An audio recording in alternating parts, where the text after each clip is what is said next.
My boss threw me under the bus in front of the entire client meeting. The project failure was entirely due to Ms. Torres's incompetence, Gerald Blackwood announced, his voice cutting through the conference room. She missed critical deadlines, ignored client specifications, and refused to accept guidance from senior management. 12 executives from Paramount Industries stared at me with expressions ranging from disappointment to disgust. I sat frozen in my chair, my laptop still open to the presentation I'd prepared showing the actual timeline of events. Gerald continued, painting me as a reckless employee who'd single-handedly destroyed a $15 million contract through negligence and arrogance. We're terminating Ms. Torres effective immediately and assigning a new team to salvage what remains of this project. My name is Maya Torres, and I'm 31 years old. Until this moment, I'd been the senior project manager at Blackwood Consulting, a position I'd earned through 6 years of flawless work and exceptional client results. What Gerald didn't know was that I'd spent the last 2 months documenting every lie he'd told, every deadline he'd secretly changed, and every instruction he'd given me that directly contradicted the client's actual requirements. The contract he was so concerned about saving? I had the original version, the one he'd altered without client approval to pad his profit margins. And in approximately 72 hours, Paramount's legal team would receive an anonymous package containing every piece of evidence that proved Gerald had sabotaged his own project and was now scapegoating me to cover his fraud. 2 months earlier, I'd noticed something strange about the Paramount Industries contract. I'd been assigned as lead project manager for their digital infrastructure overhaul, a complex 18-month project worth $15 million to our firm. During my initial review of the contract documents, I noticed discrepancies between the scope of work Paramount had approved and the internal project specifications Gerald had distributed to our team.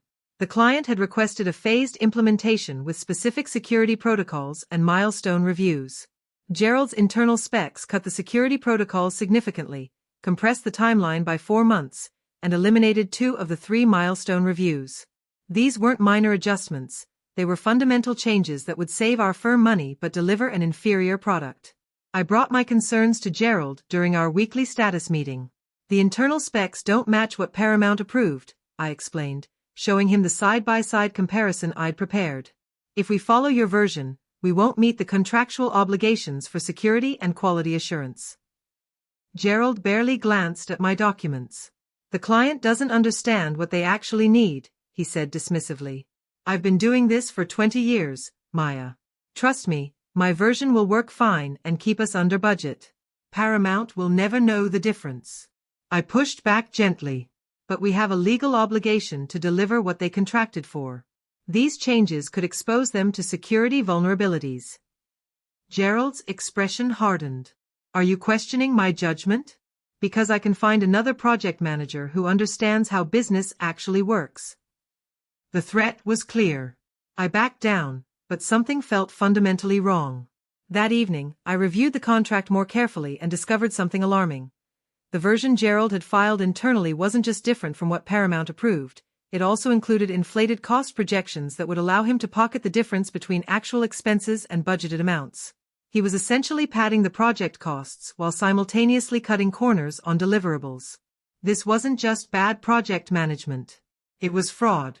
I needed advice, so I contacted an attorney friend, Yolanda Cruz, who specialized in employment law and corporate fraud. What you're describing could be breach of contract and possibly fraud if he's misrepresenting costs, Yolanda told me during our confidential meeting at a coffee shop far from my office. But if you blow the whistle now without documentation, he'll just fire you and claim you're making false accusations. You need evidence, emails, budget documents, project specs, anything that shows he deliberately altered the contract terms. She paused, studying my face seriously. Maya, this could get messy. If you pursue this, you might lose your job regardless. Are you prepared for that? I thought about the 6 years I'd invested at Blackwood Consulting, the reputation I'd built, the colleagues who respected my work. Then I thought about Paramount Industries paying $15 million for a substandard product that could leave them vulnerable to security breaches. I can't just ignore fraud, I told Yolanda. Help me do this right. We developed a strategy.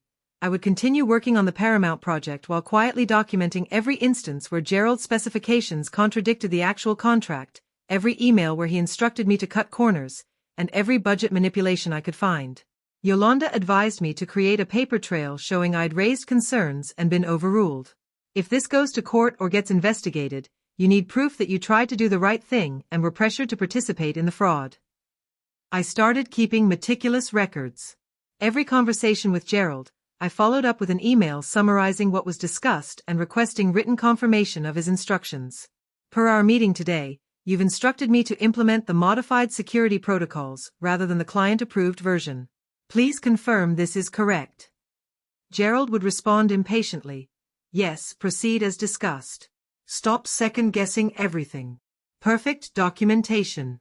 I copied every email to a personal encrypted cloud storage account Yolanda had helped me set up. I saved every version of project documents showing how specifications changed over time. I recorded budget meetings where Gerald discussed ways to maximize profit by minimizing actual work performed. Within 3 weeks, I had a comprehensive evidence file proving systematic fraud. But I needed more. I needed to understand the full scope of Gerald's scheme and whether this was limited to Paramount or part of a larger pattern. I started reviewing other projects Gerald had managed over the past 2 years. I didn't have access to all the files, but what I could see showed a troubling pattern.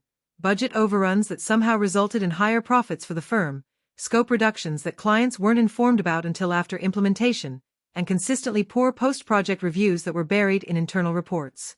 Gerald had been running this scheme for years, and nobody had caught him because he was skilled at blaming project managers and team members when clients complained. He'd create impossible situations, then sacrifice whoever was leading the project when things inevitably went wrong. I was just his latest scapegoat. The realization made me angry but also strategic. If I could prove the pattern extended beyond Paramount, the case against Gerald would be much stronger. I reached out quietly to 2 former Blackwood employees who'd been fired after projects Gerald supervised had failed. Both were initially reluctant to talk, fearing legal retaliation, but when I explained what I discovered, they opened up. Gerald changed our contract specifications without telling the client, the first former employee, Kyle, told me during a discreet phone call. When the deliverables didn't match expectations, he blamed me for not following instructions. I tried to fight it, but I didn't have documentation. He was smart about never putting his instructions in writing. The second former employee, Brianna, had a similar story. I raised concerns about budget irregularities, and suddenly I was performance managed out of the company. Gerald told HR I was insubordinate and couldn't handle the pressure of senior-level projects. Both agreed to provide statements to Yolanda documenting their experiences. We now had a pattern. Gerald systematically defrauded clients, manipulated budgets, and destroyed the careers of employees who questioned his methods. Armed with this evidence, Yolanda and I discussed our options. You could report this to your company's ethics hotline, she suggested. But given that Gerald is a senior partner, there's a risk the company might protect him rather than investigate fairly.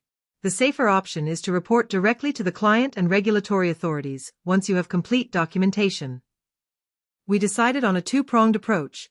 I would continue documenting evidence while quietly alerting Paramount Industries to review their contract carefully. Yolanda drafted an anonymous letter to Paramount's legal department, carefully worded to raise questions without revealing my identity. This letter suggests they request a full audit of deliverables against contracted specifications, Yolanda explained. If they do, they'll discover the discrepancies themselves, which gives you protection. You're not making accusations, you're just suggesting they verify what they're paying for. The letter was sent from an anonymous email address through a secure service that couldn't be traced back to me. Now we waited to see if Paramount would take the bait. Meanwhile, I had to continue working on the project as if nothing was wrong. 2 weeks after the anonymous letter was sent, Paramount's legal team contacted Gerald requesting a comprehensive contract review meeting. They want to verify deliverables match the original scope, Gerald told me during an emergency meeting, looking stressed. This is unusual. Did you say something to them? I kept my expression neutral. No, I've had no contact with Paramount outside our regular project updates. Maybe they're just being thorough. Gerald studied me suspiciously but seemed to accept it. Prepare a presentation showing our progress against the contract specifications. Use the original contract, not our internal specs. I'll handle the budget discussions. This was interesting. Gerald knew the actual deliverables didn't match what Paramount had contracted for, and he was now scrambling to cover his tracks. The contract review meeting was scheduled for 2 weeks out, giving me time to prepare documentation showing the gaps between what was promised and what was being delivered. But I had to be strategic. If I revealed everything now, Gerald would claim I'd sabotaged the project. Instead, I prepared an honest assessment that would naturally expose the problems without appearing accusatory. I created side-by-side comparisons of contracted deliverables versus actual progress, highlighted security protocols that had been eliminated, and documented timeline compressions that put the project at risk. Everything was factual and professional, supported by the original contract language. When I showed the presentation to Gerald for approval, his face went pale. "This makes us look incompetent," he said flatly. "It's accurate," I replied carefully. "If Paramount is reviewing the contract, they'll discover these gaps regardless. Better we address them proactively and propose solutions." Gerald shook his head. "No. I'll handle the presentation. You just focus on getting the project back on track." He was planning something, and I needed to know what. I installed screen recording software on my work laptop that would capture everything I was working on, creating a real-time backup of all project files and communications. If Gerald tried to alter documents or delete evidence, I'd have a complete record. Over the next week, Gerald worked frantically to create a presentation that misrepresented our progress and blamed various external factors for delays and specification changes. He scheduled multiple meetings with the project team, instructing everyone to align their status reports with his narrative. "We're going to tell Paramount that their initial requirements were unrealistic, that we've been adapting to unforeseen technical challenges, and that the modified approach we've taken is actually better than what they originally requested," Gerald explained during a team meeting. Several team members looked uncomfortable but didn't push back. I took detailed notes, recording the date, time, and exact instructions Gerald gave. This was more evidence of intentional misrepresentation. The contract review meeting with Paramount arrived. Their team included the CFO, the CIO, their lead legal counsel, and 3 technical directors. They looked serious and prepared. Gerald started his presentation confidently, explaining how Blackwood had been adapting dynamically to evolving project needs. 10 minutes into Gerald's presentation, Paramount's legal counsel interrupted. "Mr. Blackwood, the specifications you're describing don't match our contract. Section 4.2 explicitly requires 3-tier security protocols. Your current implementation only has 2 tiers. Gerald smoothly deflected. "Yes, we recommended the streamlined approach after discovering the original specifications would create performance issues. This modification was discussed in our September status meeting." I'd been in that September meeting. No such discussion had occurred. Paramount's CFO frowned. "I don't recall approving any specification changes. Do you have written documentation of this approval?" Gerald gestured toward me. "Ms. Torres was responsible for maintaining client communications. Maya, do you have the approval records?" This was the moment Gerald planned to sacrifice me. He created a situation where either I had to produce documentation that didn't exist, making me look incompetent, or I had to admit there was no approval, which he'd spin as my failure to obtain it. I met his eyes steadily and made a decision. "No, Mr. Blackwood. There is no approval because no such discussion ever occurred." The room went silent. Gerald's confident expression faltered. "Excuse me." "The September status meeting focused on timeline and staffing," I continued calmly. "Security protocols weren't discussed. In fact, the specification changes you're referencing were implemented based on internal cost reduction directives that were never presented to the client for approval." Gerald's face flushed red. "Ms. Torres, you're confused. Obviously, the stress of managing this complex project has." Paramount's legal counsel cut him off. "Mr. Blackwood, are you saying there were internal directives to change contracted specifications without client approval?" Gerald realized he'd walked into a trap. He tried to backtrack. "No, that's not what I meant. There seems to be some miscommunication within my team.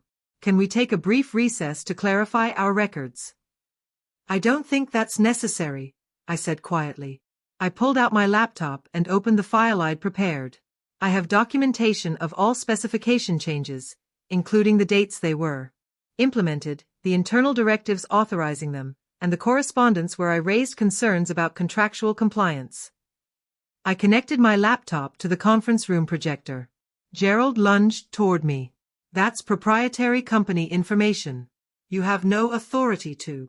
It's contract compliance documentation, I interrupted, my voice steady. The client has every right to verify they're receiving what they paid for. I displayed the first comparison, contracted security specifications versus actual implementation. The gaps were obvious and damning. Paramount CIO leaned forward, studying the screen.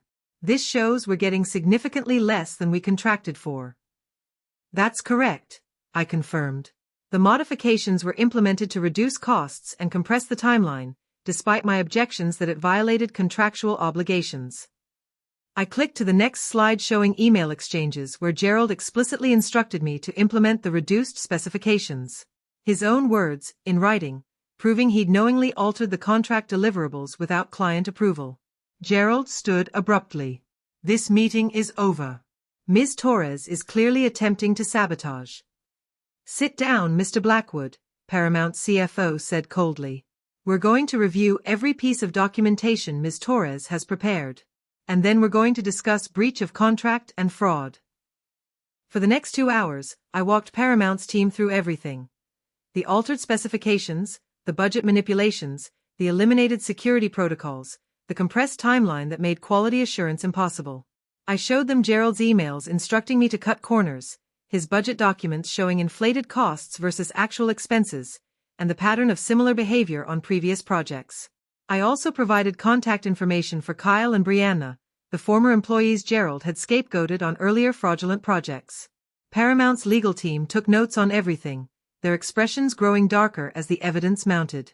When I finished the presentation, Paramount's CFO addressed Gerald directly. You've defrauded us of millions of dollars and put our company at serious security risk. We're terminating this contract immediately, demanding full refund of all payments made, and will be filing legal action against Blackwood Consulting for breach of contract and fraud. Gerald tried one last desperate move. This is all Ms. Torres's doing. She's a disgruntled employee who's fabricating evidence. I'm terminating her immediately for gross misconduct and industrial sabotage. I remained calm. You can't retaliate against me for reporting fraud, Mr. Blackwood. That's a separate legal violation. And I've already filed whistleblower complaints with the State Attorney General and the Better Business Bureau, complete with all the documentation I just shared with Paramount. Gerald's face went from red to white. You what? I filed formal complaints 3 days ago, I explained.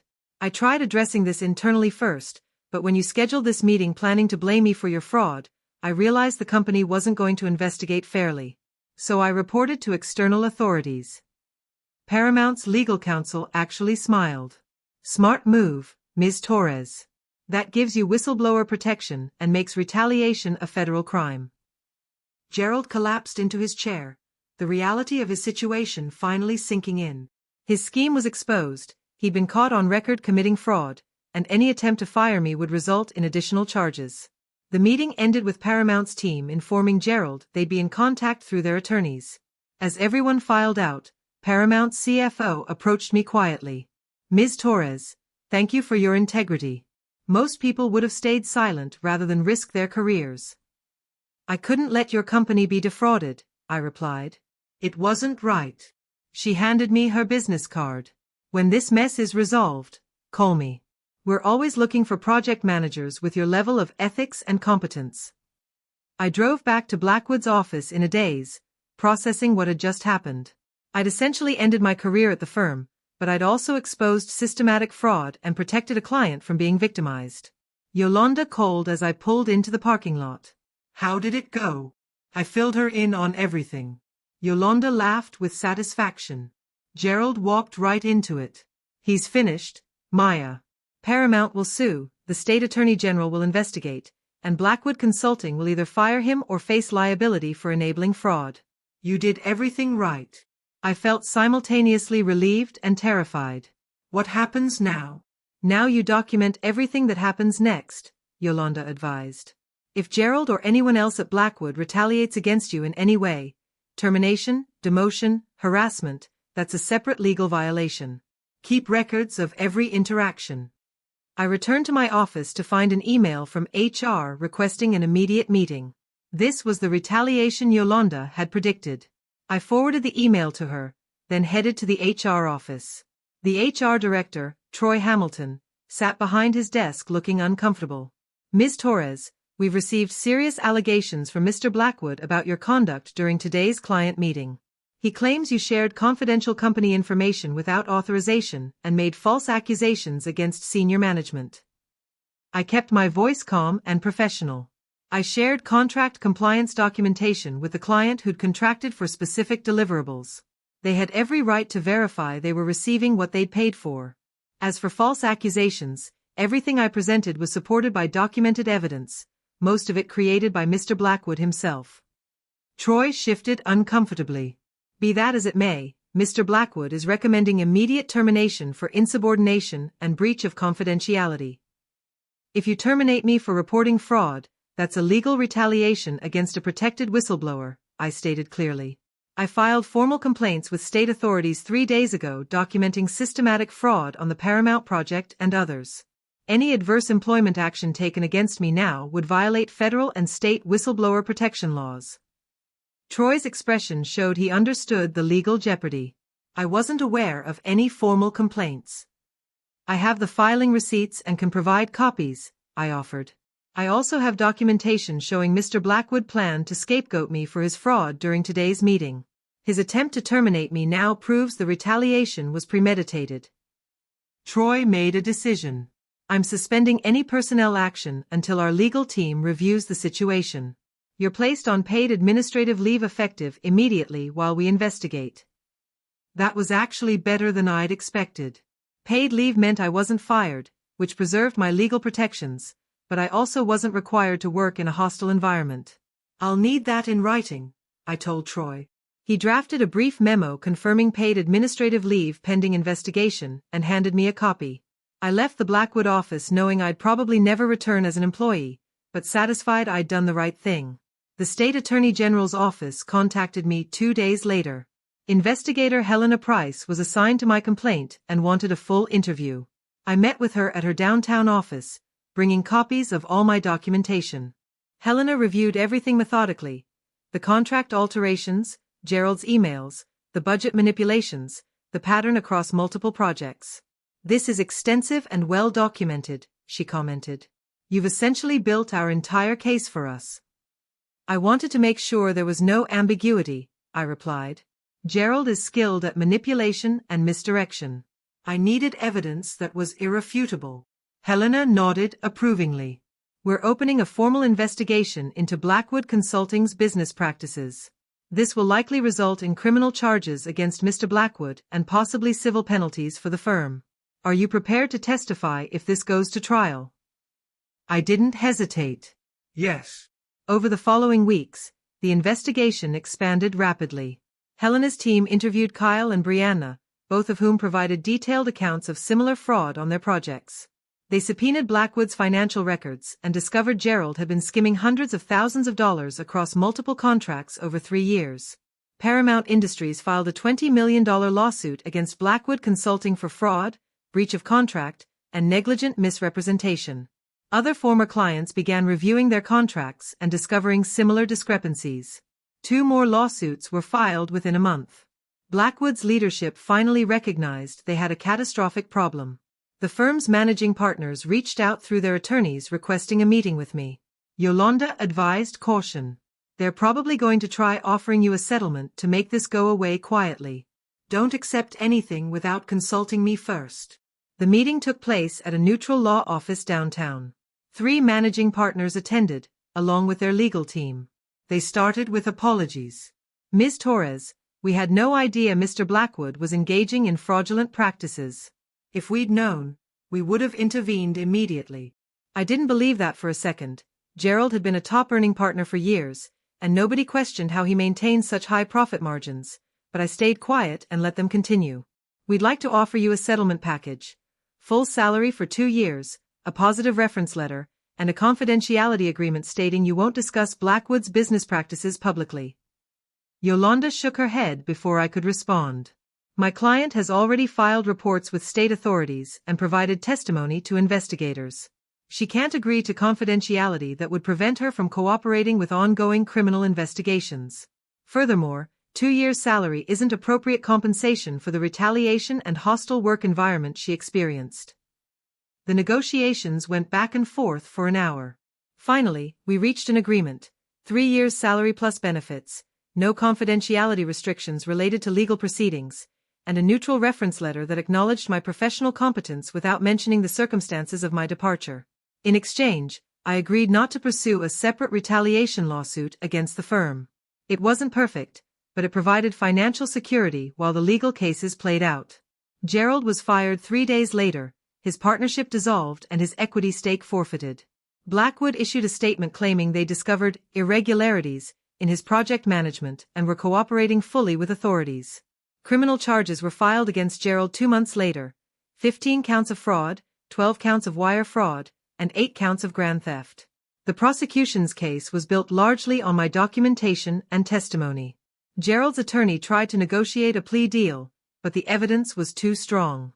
Prosecutors weren't interested in reducing charges. Gerald's trial began 6 months after my fateful presentation to Paramount. I testified for 2 days, walking the jury through how I discovered the fraud, documented the evidence, and reported it despite pressure and threats. Gerald's defense tried to paint me as a vindictive employee who'd fabricated evidence after being passed over for promotion.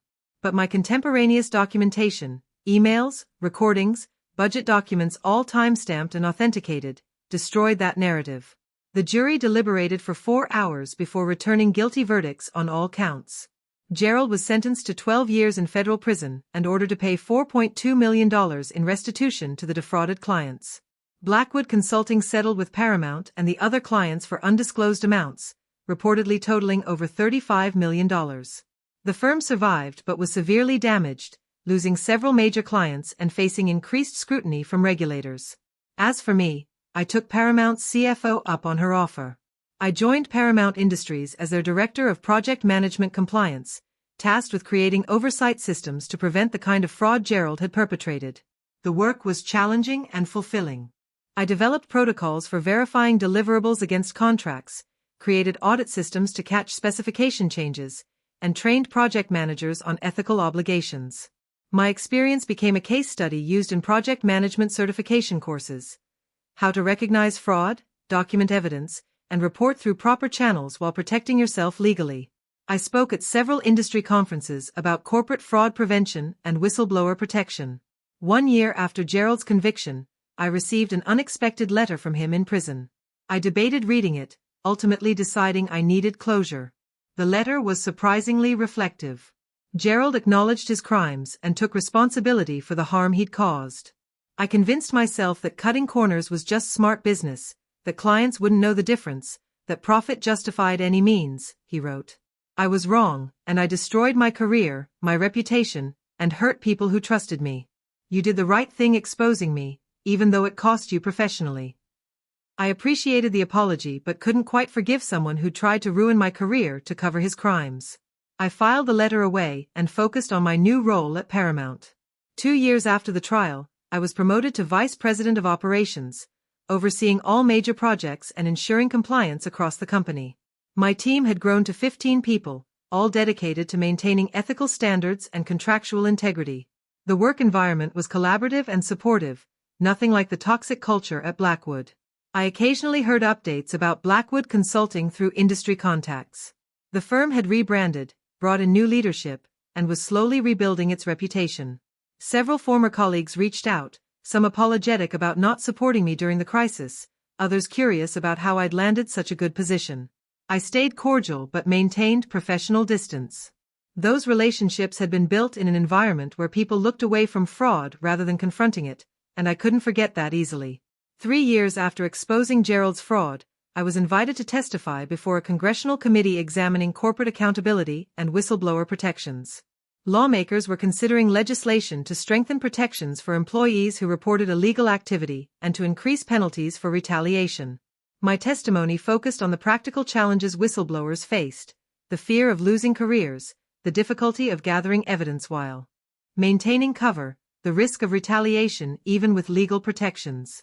I was fortunate, I told the committee. I had legal counsel, I documented everything carefully, and the evidence was irrefutable. But many whistleblowers don't have those advantages. They report wrongdoing in good faith and get destroyed professionally because companies protect themselves rather than investigating fairly.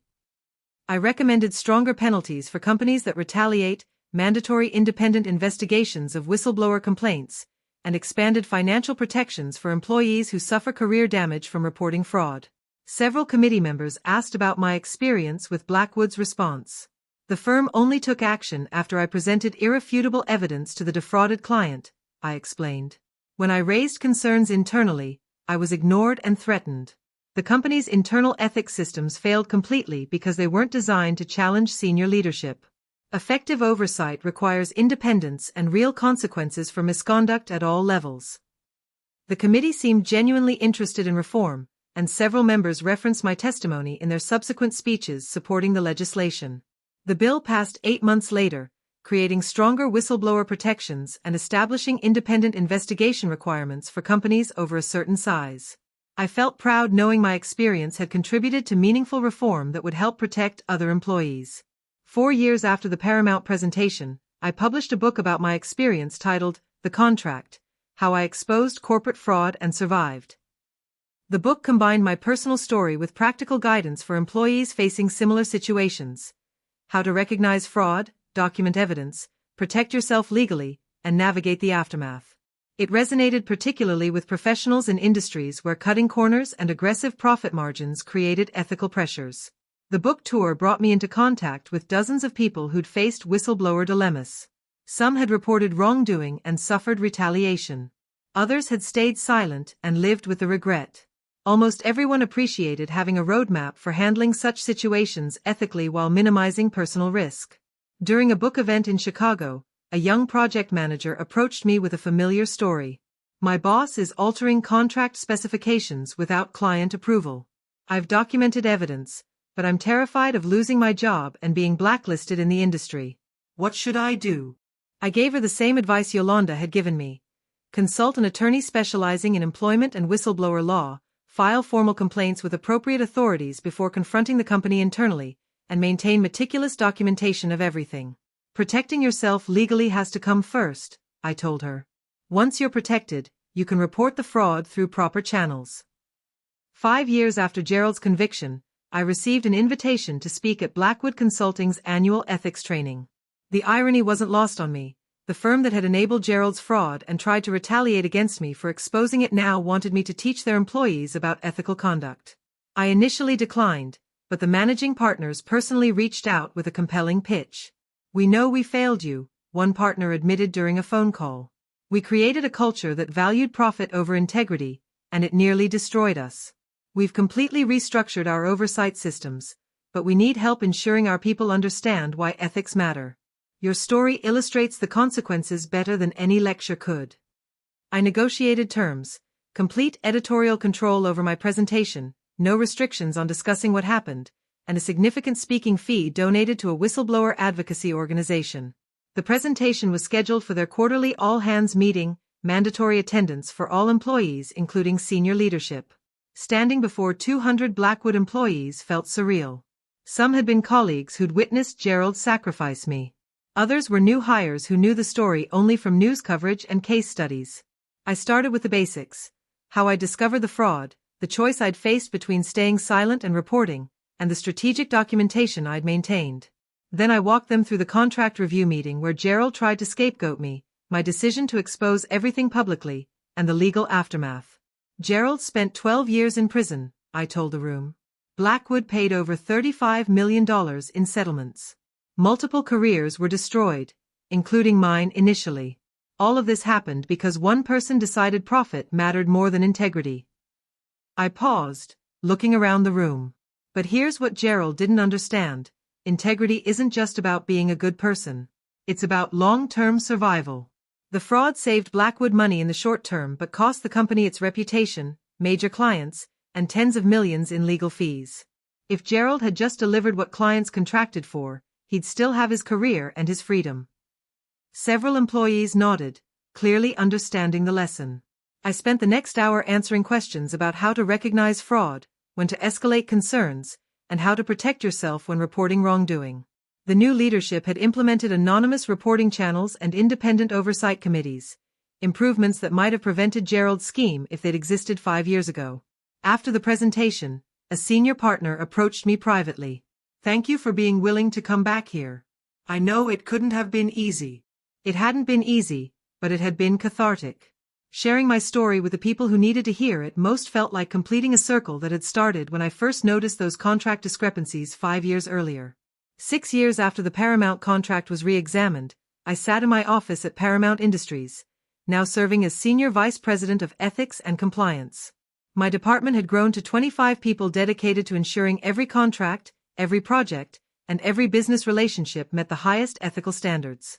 Companies across our industry had implemented similar oversight functions, partly in response to the Blackwood scandal that had exposed how easily fraud could flourish without proper controls.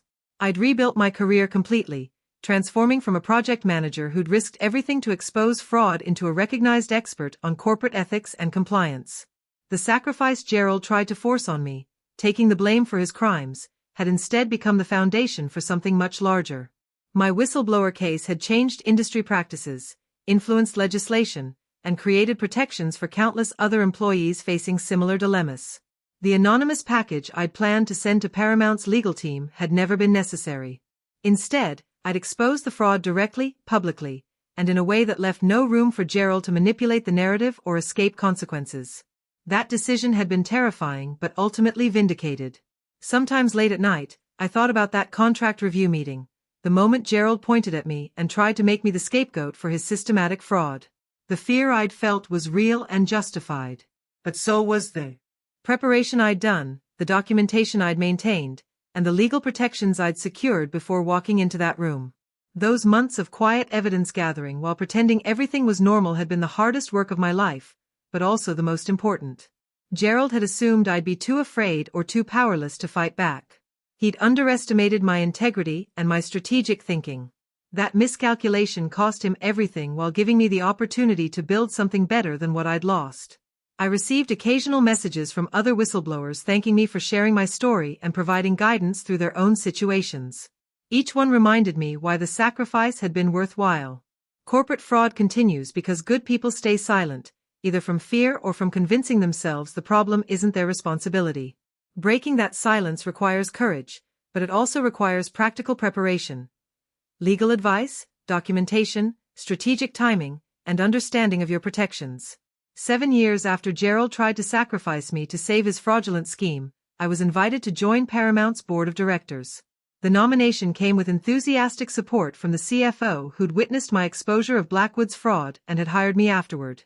"You've demonstrated the kind of integrity and courage we need in our governance," she told me during the private conversation where she extended the invitation.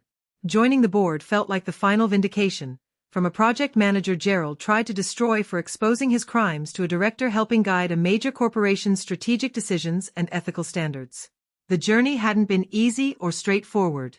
I'd lost my original career, faced retaliation attempts, endured stress and uncertainty, and spent months wondering if doing the right thing would ultimately destroy my professional life. But I'd also discovered reserves of strength and strategic thinking I hadn't known I possessed. I'd learned that integrity isn't about grand heroic gestures, it's about the daily choice to do what's right even when it's difficult and risky. Looking back, I understood why Gerald's scheme had succeeded for so long. He'd created a culture of fear where people were more afraid of challenging authority than of participating in fraud. He'd chosen victims carefully, employees who depended on their paychecks, who feared unemployment, who could be pressured into silence or compliance. What he hadn't counted on was someone who valued integrity more than job security, someone who understood that documentation and legal protection could level the playing field between a powerful senior partner and a project manager. My boss had tried to sacrifice me to the client, blaming me for his own crimes.